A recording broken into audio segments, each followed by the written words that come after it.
ሰላም የዱካ ኒውስ ቤተሰቦች ሰላምታችን በያላችሁበት ይድረስ እያልን በዕለቱ የተሰሙ ዜናዎችን አርዕስቶቻቸውን በማስቀደም እንጀምራለን።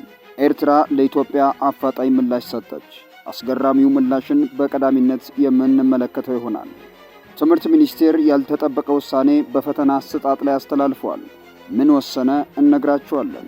ከባህር ማዶ በተሰሙ ዜናዎች ውስጥ የጃፓንን የምርጫ ውጤትና የእስራኤልን ፕሬዝዳንት የገጠማቸውን ታላቅ ተቃውሞ አጠናክረን ይዘናል። በየተራ ወደ እናንተ ይደርሳሉ። ቻናላችንን ሰብስክራይብ፣ ላይክ እያደረጋችሁ አብራችሁን እንድትዘልቁ በትህትና ጋበዝን።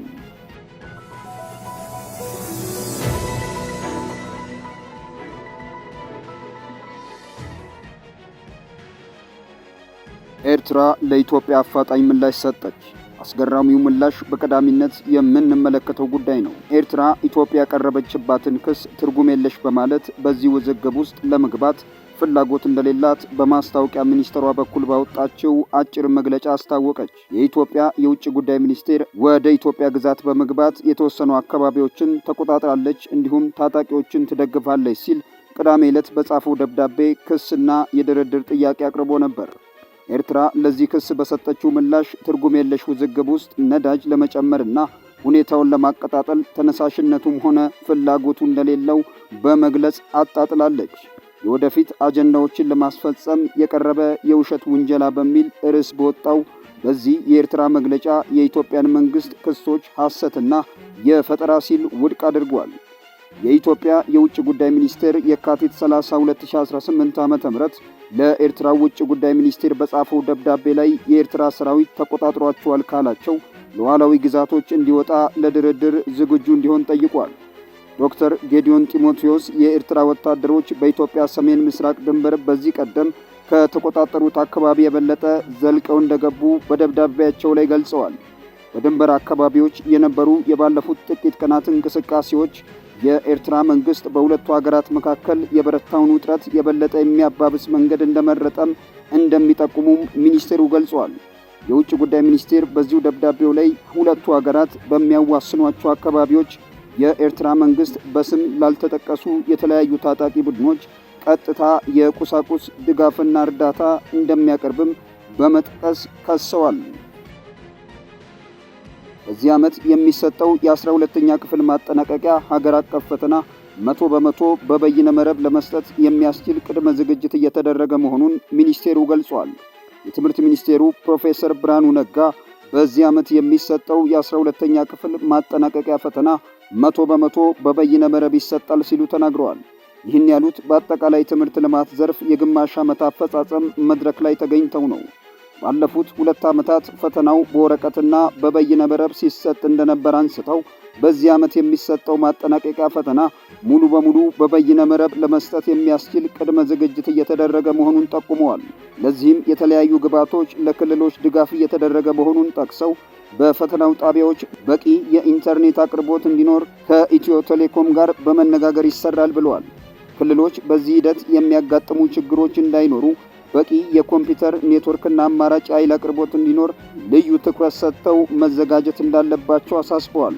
ለተማሪዎችም በቂ ስልጠና መስጠት እንደሚገባ አስገንዝበዋል።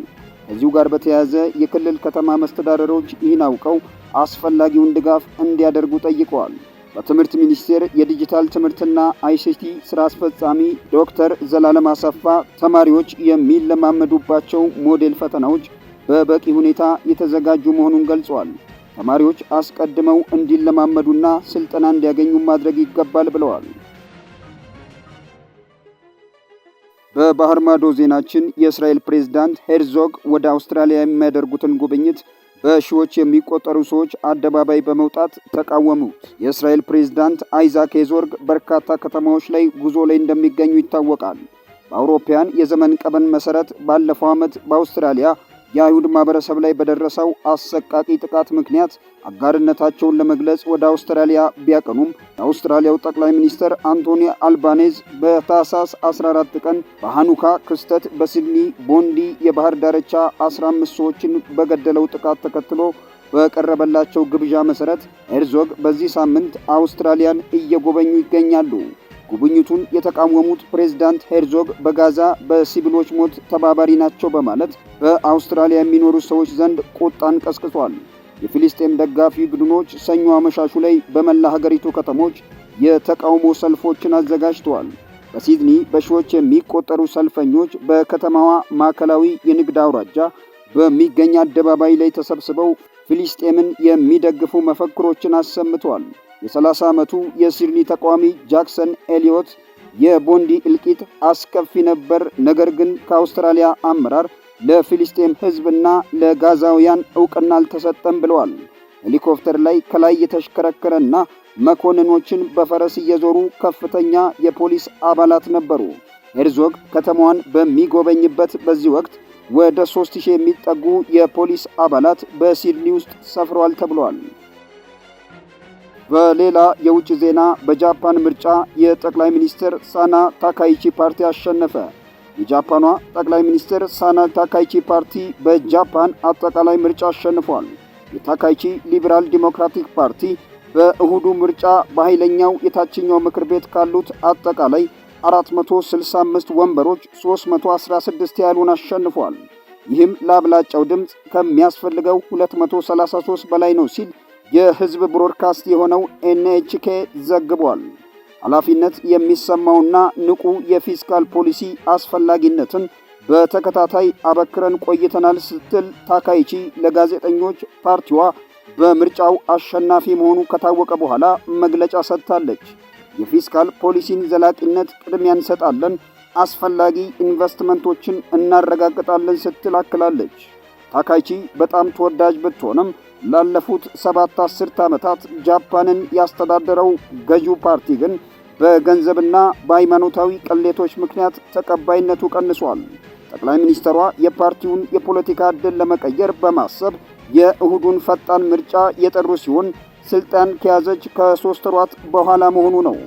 የታካይቺ ፓርቲ የዋጋ ንረትን ለመቋቋም እንዲረዳቸው በምግብ ላይ ያለውን ስምምነት በመቶ የሽያጭ ታክስ ለማስቆም ቃል የገቡት ባለሀብቶች በላቁ ኢኮኖሚዎች መካከል ከፍተኛ የዕዳ ጫና ያለው ሀገር እንዴት እቅዱን እንደሚደግፍ ግን ስጋት አድሮባቸዋል ተብለዋል።